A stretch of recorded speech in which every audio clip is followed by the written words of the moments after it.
answer me this. What is it about phase sixers, Why this tedious tendency to rebel? Take Black Shadow. He was an extraordinary Decepticon. He was. Handpicked by Megatron to sterilize planets ahead of the cyberforming process, he was all but guaranteed a seat on the Conclave. Until, that is, he accepted 500 million Shaniks from the Autobots in exchange for blowing up a fleet of Decepticon war worlds. At least now he's, Tarn. I think he's still alive. You know what, Helix? I do believe you're right.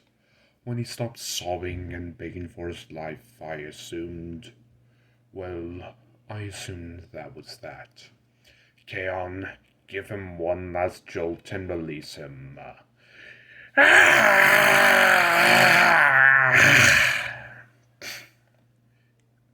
Quaid that false is the saddest sound of all, the sound of a transformation called grinding to a halt.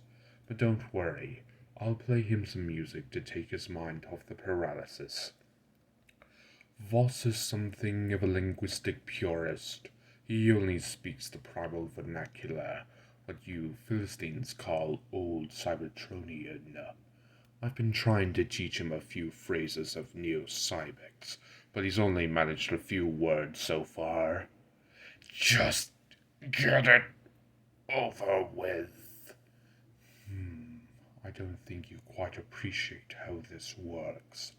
Our job is to hunt out any Decepticons who, by their actions or inactions, have frustrated the realization of Megatron's goals and introduced them to a world of unremitting pain. Now, given that you were only partially melted by Helix and only partially crushed by Tesserus, I'd have thought that was obvious, but take heart. If word of your preposterously gruesome demise reaches just one hesitant Decepticon and terrifies him into staying the course, then all the pain you've suffered would have been worth it. But the war's over. But the war's what? The war's over. Oh, Black Shadow, that's sweet, but the war won't be over until Megatron says so, and he'll say nothing until he presides over a society so peaceful that the very notion of conflict is literally inconceivable. As he writes in Towards Peace, my weapon is my burden, a reminder of the path I was forced to take.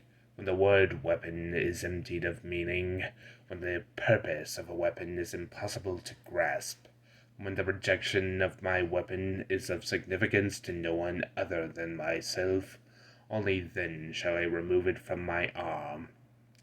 Because only then will I have earned the right to rid myself of my burden. I could go on, but listen, have you noticed I've stopped the music? Is that significant? Why, yes it is. You're thinking, I've seen what the other four can do, but the leader, with his fine music and his literary quotations and his double fusion cannon, what makes him so special?